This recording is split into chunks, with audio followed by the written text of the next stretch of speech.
Desperate for you, Aritra অর্নি। পর্ব 5 থেকে 6। ওরা ক্যাফে থেকে বের হয়ে দেখলো মানুষ গিজগিজ করছে। সাধারণত ঢাকার মানুষরা রাতেই কেনাকাটা করে বেশি, চারদিকে শুধু মানুষ আর মানুষ। মায়া আর নেহা আগে আগে যাচ্ছে, আসিফ রুদ্ধ পেছনে। পাশ দিয়ে একের পর এক মানুষ চলে যাচ্ছে।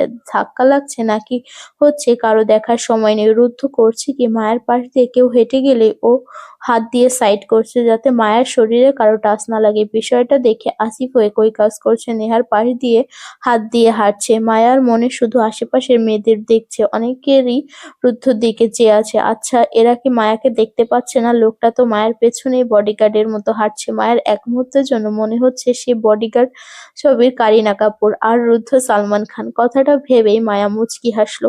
মায়ার মনে হচ্ছে বড়সড় একটা ক্রাশ খেয়ে বসেছে রুদ্ধর উপর। শপিং মল থেকে বের হয়ে গাড়িতে উঠে ওরা রওনা দিল। নেহা গাড়িতে বসে বসে নিজেই বই দেখতে লাগলো, সাথে মায়াও।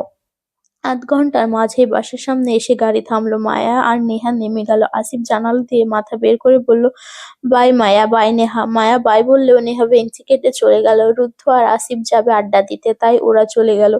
মায়া এবার বইয়ের ব্যাগটা হাতে তুলতে গেলে মায়ার মনে হলো ওর হাতটা ভেঙে যাবে। কি ভার ব্যাগটা! অথচ এই ব্যাগটাই রুদ্ধ এক হাতে নিয়ে পুরো শপিং মল ঘুরেছে।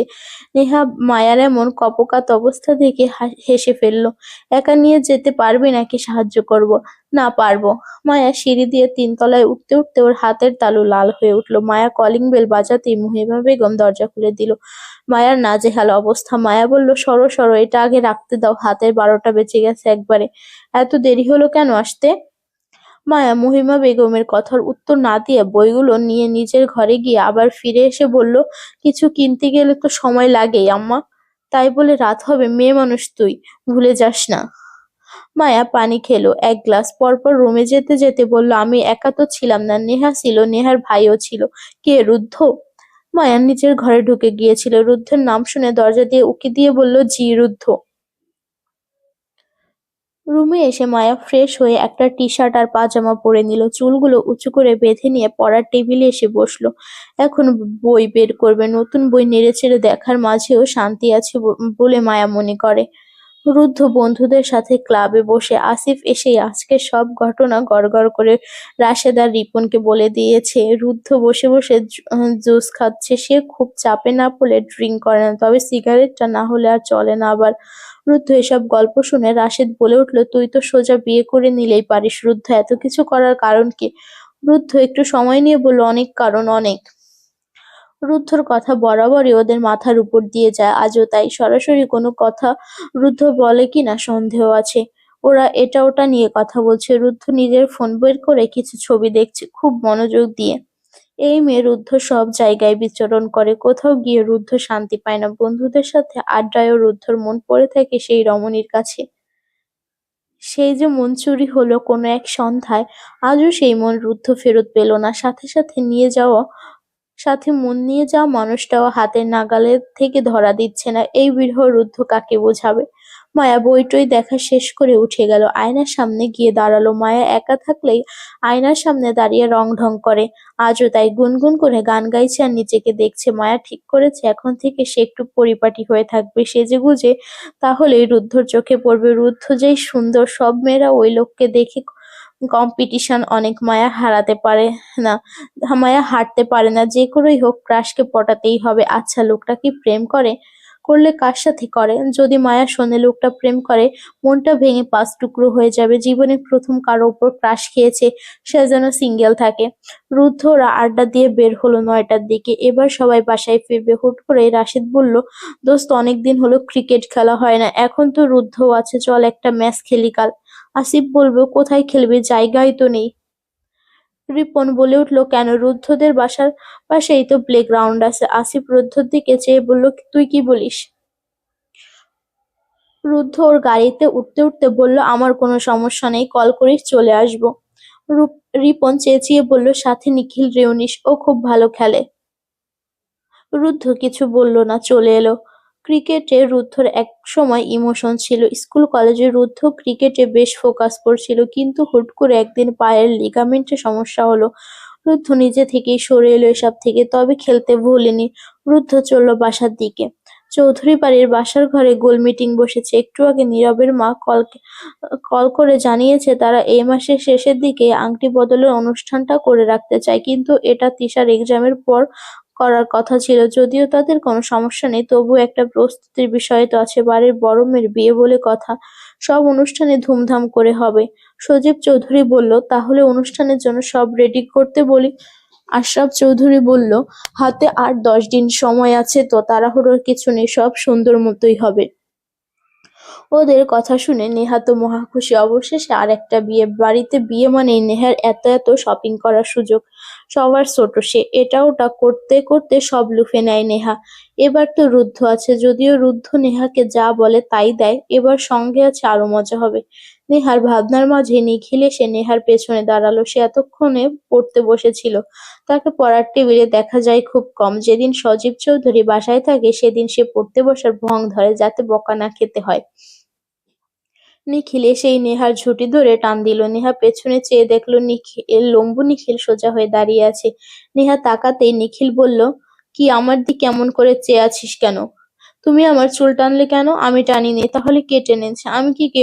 আমি কি করে বলবো? দেখ তোর সাথে জিন আছে নাকি? নেহার এবার রাগ হলো। হাতের কনুই দিয়ে নিখিলের পেট বরাবর গুঁতো মারল। নিখিল আবার ওর চুল টেনে ধরল। নেহা বিড়বিড় করে বলল, চুল ছাড়ো গন্ডার জলহস্তি, ছোট চাচ্চুর কাছে বিচার দিব না হলে। দে বিচার, আমি কি ভয় পাই নাকি? নিখিল চৌধুরী কাউকে ভয় পায় না, বুঝলি? তাই? আচ্ছা দাঁড়াও। পরপর নেহা সজীব চৌধুরীকে ডাকলো, ছোট চাচ্চু। সজীব চৌধুরী সোফায় বসেছিল। নেহার ডাক শুনে মাথা ঘুরিয়ে ফিরে তাকালো। নিখিল সঙ্গে সঙ্গে নেহার চুল ছেড়ে কয়েক কদম পিছিয়ে গেল। সজীব চৌধুরী বলল, কি হয়েছে নেহা? দেখো না নিখিল ভাইয়া চুল ধরে টানছে। নেহার কথা শুনে সজীব চৌধুরী নিখিলকে ইশারায় কাছে ডাকলো। নিখিল জানে এখনই গেলে ওর ক্লাস লাগাবে। নিখিল কটমট করে নেহার দিকে চাইতে চাইতে গেল। নেহা ভেংচি কাটলো। ওখানে আশরাফ চৌধুরী, শুভ্রও বসে। নিখিল যেতেই দেখলো রুদ্ধ সদর দরজা দিয়ে ঢুকলো। নিখিল বলল, ওই তো মেজো ভাইয়া চলে এসেছে, কথা বলো বাবা, আমি যাই। নিখিল ভাগলো ওখান থেকে। রুদ্ধ সবাইকে এমন গোল হয়ে বসে থাকতে দেখে একটু ভাবলো কিছু হলো কিনা। আশরাফ চৌধুরী তখন কাছে ডাকলো, এসো, তোমার তো দেখাই পাই না। রুদ্ধ এসে দাঁড়ালো। ওখানে সাহেলা বেগম, খাদিজা বেগম, সকলে। রুদ্ধ শুধু বলল, কি হয়েছে? সজীব চৌধুরী বলল, তিশার বিয়ের বিষয়ে কথা হচ্ছে, বস তুই। রুদ্ধ এবার বসলো। রুদ্ধ বসতেই সাহেলা বেগম বুয়াকে দিয়ে চা পাঠালো। টুকটাক কথা হলো। বিয়ের আগেই ঠিক করা ছিল, তাই কিছুটা প্রস্তুতি তো আছেই। রুদ্ধ একটু চা খেয়ে উঠে দাঁড়ালো। ওর এসব বিষয়ে আইডিয়া নেই, তাই তো সে এসব গসিপে থাকতেও চায় না। রুদ্ধ উঠে দাঁড়াতে আশরাফ চৌধুরী বলল, এখন আবার কোথায় যাচ্ছ? উপরে যাচ্ছি। রুদ্ধ চলে যেতে নিলে সাহেলা বেগম ডাকলো, খেয়ে যাবি না? পাঠিয়ে দিন আম্মা, আমি ফ্রেশ হব। রুদ্ধ চলে গেল বেরিয়ে। সে বরাবর এমন চুপচাপ, তাকে কোথাও পাওয়া যায় না। জয়েন্ট ফ্যামিলিতে বড় হয়ে রুদ্ধ যে কেন এমন একরোখা হলো কে জানে। 10টা বললে একটার উত্তর দিবে। স্বভাব চরিত্র গম্ভীর, এখন আবার হয়েছে শিক্ষক।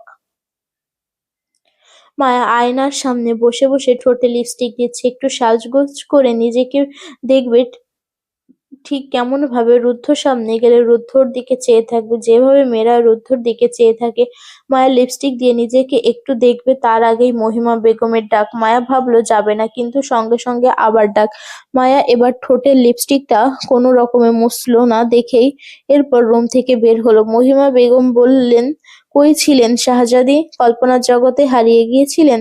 মায়া গাল ফুলালো, বলল, কি হয়েছে বলো। মহিমা বেগমের হাতে একটা ব্যাগ। সে আজ বাসার সব পরিষ্কার করেছে। ব্যাগটা মায়ের দিকে এগিয়ে দিয়ে বলল, নে, এটা বাইরে গিয়ে ময়লার ঝুড়িতে ফেলে দিয়ে আয়।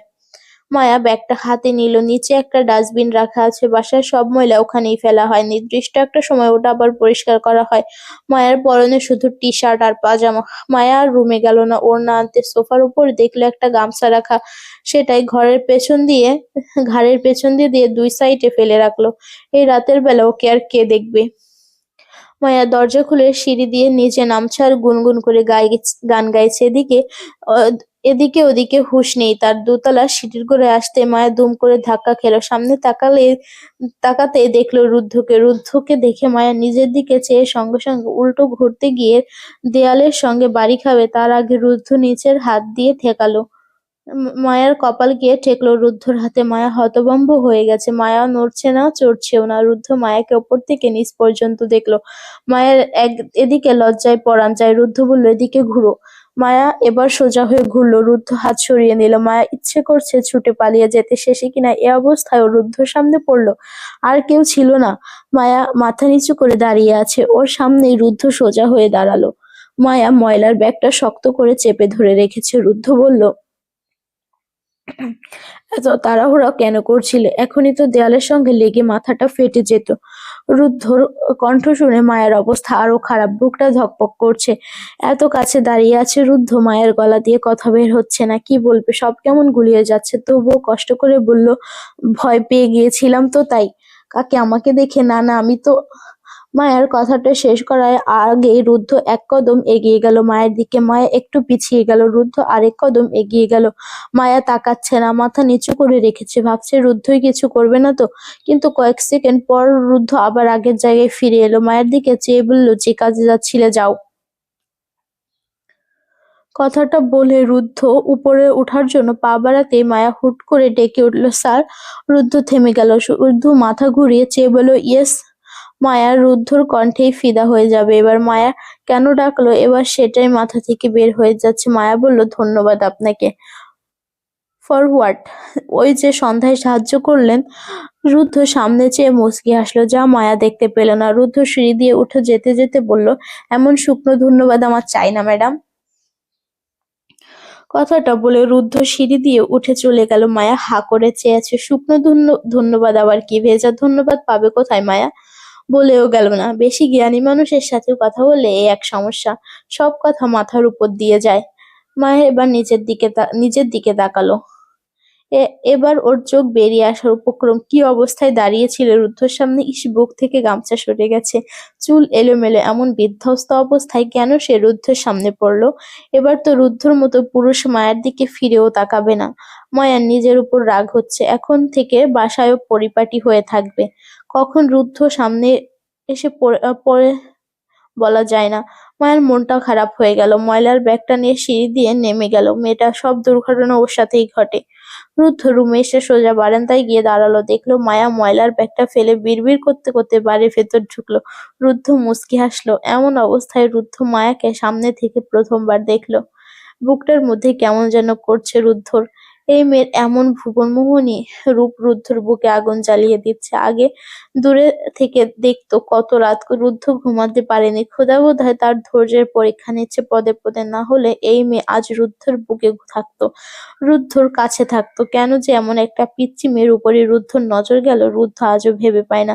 তবে নজর যেহেতু গিয়েছে, রুদ্ধ তাকে নিজের করে ছাড়বে। এমন হাজার রূপে এই মেয়েকে রুদ্ধ দেখবে নিজের করে নিজের ঘরে। রুদ্ধর কথাগুলো ভেবেই ঠোঁট কামড়ে ধরল।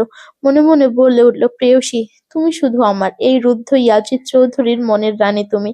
আমাতেই হবে তোমার শুরু এবং শেষ। আমি তোমার জীবন, তুমি আমার খাঁচায় বন্দী হবে। রুদ্ধ ইয়াজিদ চৌধুরী তোমায় জোর করবে না, একটুও না।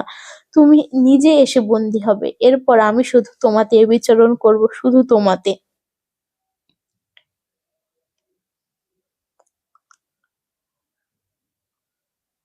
আজ শুক্রবার, ছুটির দিন। তাই মায়া আজ একটু দেরিতেই ঘুম থেকে উঠল। কাল রাতে অমন ঘটনা ঘটায় মায়া অর্ধেক রাত ওসবই ভেবেছে বসে বসে। এদিকে আবার আরেক চিন্তা, নবীনবরণে গান গাইবে নাম লিখিয়ে দিল মায়া। এনার তো গানও রেডি করা হয়নি। মায়ার মাথায় হাত। বিছানা থেকে উঠে বসে দেখলো সকাল 9টা বাজে। মায়া উঠে আগে ছুটলো ওয়াশরুমে। একবারে ফ্রেশ হয়ে বের হলো একটু পর। এবার বের হয়ে গায়ের জামা পরিবর্তন করে সালোয়ার কামিজ পরে নিয়ে বের হলো। দেখলো বসার ঘরে মহিমা বেগম বসে বসে চা খাচ্ছে আর টিভিতে খবর দেখছে। মায়াকে দেখে তিনি বলে উঠলে, বন্ধের দিন মানুষ একটু তাড়াতাড়ি ওঠে, আর তুই সব সময় লেট। মায়া জানতো এই কথাটাই বলবে, তাই কিছু মনে না করে নাস্তার টেবিলে বসলো। দেখলো পরোটা, আলুভাজি, সাথে ডিম পোস্ট আছে। মায়ের অনেক পছন্দ। মায়া বসেই খেতে শুরু করলো। পেট ভরে না খেলে মায়ার মাথা ঠান্ডা হয় না। তবে যা যা পছন্দ সেগুলোই। মায়া খাচ্ছে বসে বসে আর নানা চিন্তা ভাবনা করছে। চৌধুরী বাড়ির সবাই নাস্তা করছে একসাথে বসে। আর ছুটির দিন সবাই বাড়িতেই থাকে। দিনে আবার মেহমানও আসে কম বেশি এ বাড়িতে, বিশেষ করে রুদ্ধর ফুপি। বাসা কাছে হওয়াতে প্রতি শুক্রবারে চলে আসেন তিনি।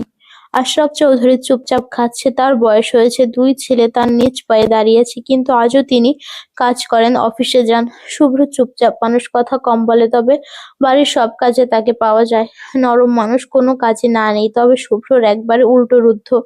এই নিয়ে আশরাফ চৌধুরীর আফসোসের শেষ নেই। মেঝোটা কেন যে এমন রকচটা হলো কে জানে। এই যে সবাই বসেছে খেতে, কিন্তু রুদ্ধ এখনই আসেনি। সজীব চৌধুরী এবার নিখিলকে ডেকে বলল, নিখিল যা, রুদ্ধকে ডেকে নিয়ে আয় উপর থেকে।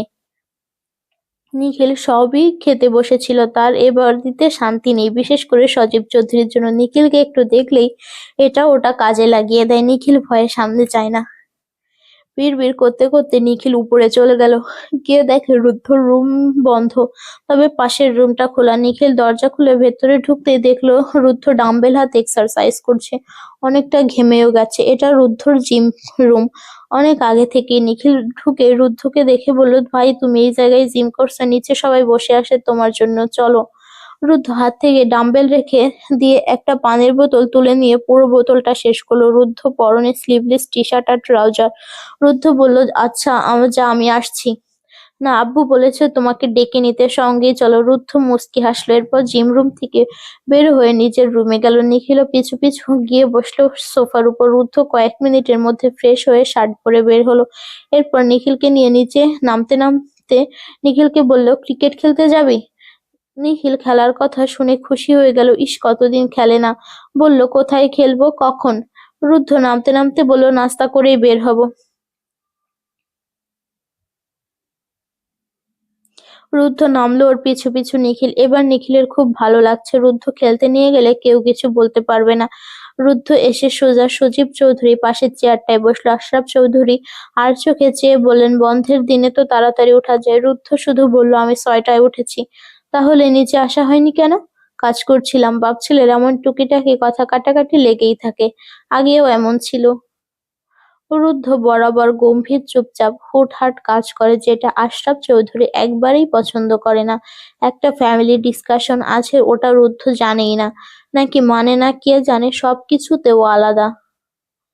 আশরাফ চৌধুরী এ নিয়ে চিন্তার শেষ নেই। কতবার বিয়ে করাতে চাইল, না সে বিয়ে করবে না, সোজা বিদেশ পাড়ি দিল। বলে গেল সময় হলেই বিয়ে করবে, আজও সময় হলো না, বয়স চলে যাচ্ছে, সেদিকে কোনো খেয়াল নেই। এদিকে নিখিল আগে খেয়ে উঠে বসে আছে। রুদ্রর খাওয়া শেষ হতেই নিখিল বলল, ভাই কখন যাব? নিখিলের একথা শুনে নেহার চোখ বড় বড় করে বলল, কোথায় যাবে তুমি? তোরে বলবো কেন? নেহা গাল ফুলিয়ে এগিয়ে গেল রুদ্ধর দিকে। নেহা জানে রুদ্ধ হয়তো নিখিলকে নিয়ে কোথাও যাবে। নেহার বাড়িতে বন্দি থাকতে ভালো লাগছে না। যদি ওদের সাথে যাওয়া যায়, খারাপ কি? নেহা রুদ্ধকে বলল, কোথাও যাবে ভাইয়া এখন? রুদ্ধ নেহার কথা বলার ধরন দেখে হাসলো। বোনটা তার বড্ড আহ্লাদি হয়েছে। রুদ্ধ বলল, ক্রিকেট খেলতে। আমিও যাব। নেহার কথা শুনে নিখিল এগিয়ে এসে বলল, তুই মেয়ে মানুষ, ওখানে গিয়ে কি করবে? চুপ করে বাড়িতে বসে থাক। নেহা নাছোড়বান্দা, সে যাবেই। আশরাফ চৌধুরী উঠে চলে গেল। সজীব চৌধুরী বলে গেল নেহাকে নিয়ে যেতে। নিখিল কিছুতেই নিবে না সঙ্গে। নেহা যাবেই, আগেও যেত রুদ্ধর সাথে। রুদ্ধ বলল, নিয়ে যাব, চল। সত্যি? রুদ্ধ মাথা নেড়ে উত্তর দিল। নেহা খুশি হয়ে গেল, বলল, তাহলে আমি মায়াকে নিয়ে আসি। হ্যাঁ? নিখিল বলল, মায়া যাবে না, ওর কাজ আছে, তোর মতো নাকি? না গেলে জোর করে নিয়ে আসবো, তোমার কি ভণ্ড নিখিল? কথাটা বলেই নেহা ছুটে বেরিয়ে গেল। রুদ্ধ হাসলো। এরপর গিয়ে সোফায় বসলো, চা খাবে একটু। এদিকে তিশাকে রুদ্ধ বলল ও যাবে কিনা, কিন্তু তিশা যাবে না বলে দিল। নেহা মায়াদের বাসায় এসে বসে আছে, ও মায়াকে নিয়েই যাবে। মায়া বলেছে ওর কাজ আছে, কিন্তু নেহা তা শুনবে না। তাই কোনো রকমে একটু ড্রেস পরেই মায়া বের হলো। নেহা আর নতুন করে কিছু পরল না। নিচে নামতেই দেখলো রুদ্ধ আর নিখিল ও দরজা দিয়ে বের হয়েছে। রুদ্ধকে দেখে মায়ার গতকাল রাতের ঘটনা মনে পড়ল। গামছা ঝুলিয়ে শেষমেশ ক্রাশের সামনে পড়েছে বেচারি। মায়া মাথা নিচু করে দাঁড়ালো, তবু আর চোখে রুদ্ধকে দেখতে লাগলো। আকাশি রঙের শার্ট পরনে, বরাবরের মতোই ফিটফাট, হাতে দুটো ফোন। মায়া একটু ভাবলো, একটা মানুষ দুটো ফোন দিয়ে কি করে? অনেকগুলো গার্লফ্রেন্ড হবে মনে হয় লোকটার, নাকি 2 ফোনে 2 প্রেমিকার সাথে কথা বলে, কে জানে। মায়ার ভাবনার মাঝে রুদ্ধ এগিয়ে এসে বলল, গাড়ি নিয়ে আসছি। নিখিল বলল, এই বেডি দুইটা না থাকলে বাইকে করেই যেতে পারতাম। নেহা ভেংচি কেটে বলল, এত শখ কেন? বাইক নিয়ে তুমি যাও। ওদের আবার ঝগড়া লেগে গেল। এরই মধ্যে রুদ্ধ গাড়ি নিয়ে এলো। নিখিল সামনে গিয়ে বসলো রুদ্ধর সাথে, নেহা আর মায়া পেছনে উঠে বসলো। বেশি দূরে নয় খেলার জায়গা, রুদ্ধ একা হলে হেঁটেই চলে যেত, কিন্তু ওরা যাচ্ছে তাই গাড়ি নিল। মায়া চুপচাপ বসে আছে, কোথায় যাচ্ছে ও জানে না, খেলা দেখার কি আছে। শুধু নেহা বলল রুদ্ধের খেলা তাই যাবে। এর জন্য মায়া সাত পাঁচ না ভেবে চলে এসেছে, একটু রুদ্ধকে দেখতে তো পাবে। 5 মিনিট পরে এক জায়গায় এসে গাড়ি থামলো। নিখিল আগে আগে নেমে গেল, রুদ্ধও নামলো। প্লেগ্রাউন্ডের ভেতর হইচই শোনা যাচ্ছে, অনেকেই খেলা দেখতে আসে, প্লেয়ার তো থাকেই। রুদ্ধ আর নিখিল আগে আগে ঢুকলো, মায়া আর নেহা ওদের পেছন পেছনে। মায়া ঢুকতেই দেখলো মোটামুটি বড়সড় একটা মাঠ। মাঠের চারদিকে গোল করে বসার জায়গা করা, ভেতরে আগে থেকে আসিফ ওরা ছিল, আরো অনেকেই আছে। আসিফ ওরা রুদ্ধকে দেখে এগিয়ে আসতে নিলেই দেখলো পেছনে নেহা আর মায়া। রিপন মায়াকে দেখে আসিফের পাশে দাঁড়িয়ে বলল, ওটা পিচ্চি ভাবি না? রাশেদ এসে রিপনের মুখ চেপে ধরে বলল, আসতে বল বেটা, রুদ্ধ শুনলে তোর জায়গা মতো মারবে। পাশেরটা রুদ্ধর বোন না? রিপন পাশের মেয়ে মানে নেহার কথা বলতে আসিফ ওর দিকে ফিরে চোখে চোখ চোখ ছোট ছোট করে বলল, মাঙ্গের নাতি, তোর চোখ গেলে দেব, সব জায়গায় নজর দেয়া লাগবে কেন? রুদ্ধর বোন ডাকবি ওকে। তখন রুদ্ধ ওরা এসে সামনে দাঁড়ালো। মায়া আশেপাশে দেখছে, অনেক মানুষ এসেছে। আসিফ বলল, আরে প্লেয়ারের সাথে দর্শকও আছে দেখছি। রুদ্ধ আসিফের দিকে চেয়ে থমথমে কণ্ঠে বলল, বসার জায়গা করে দে, ভিআইপি নাকি? রুদ্ধ মুচকি হেসে বলল, তোর সন্দেহ আছে? আসিফ হেসে বলল, না না, একবারেই না। রুদ্ধ এবার পেছনে ফিরে তাকাতেই দেখলো মায়া ওর পেছনে। নেহা একটু পিছিয়ে গিয়ে নিখিলের সাথে কথা বলছে, মূলত ঝগড়া করছে। রুদ্ধ মায়াকে বলল, ওর সাথে যাও, বসার জায়গা করে দিবে। মায়ার কেমন যেন লাগছে, ও ভাবেনি এত মানুষও হবে বা আছে। মায়া আস্তে করে বলল, কতক্ষণ লাগবে খেলা শেষ হতে? রুদ্ধ এবার মায়ের দিকে ঘুরে দাঁড়ালো, বলল, খেলা দেখতে এসেছো, সময় নিয়ে আসোনি? না তেমন না। সময় লাগবে, খারাপ লাগলে চলো বাসায় দিয়ে আসি তোমাকে। মায়া এবার পড়লো বিপদে, ওকে বলতে চাইলো, আর এই লোক কি বলছে, মায়া এসেছে ওকে দেখতে, আর এই লোক বলছে বাসায় দিয়ে আসবে। মায়া দ্রুত বলল, না ঠিক আছি আমি। রুদ্ধ মায়ের দিকে চেয়ে আস্তে করে বলল, শিওর তো ম্যাডাম? জি।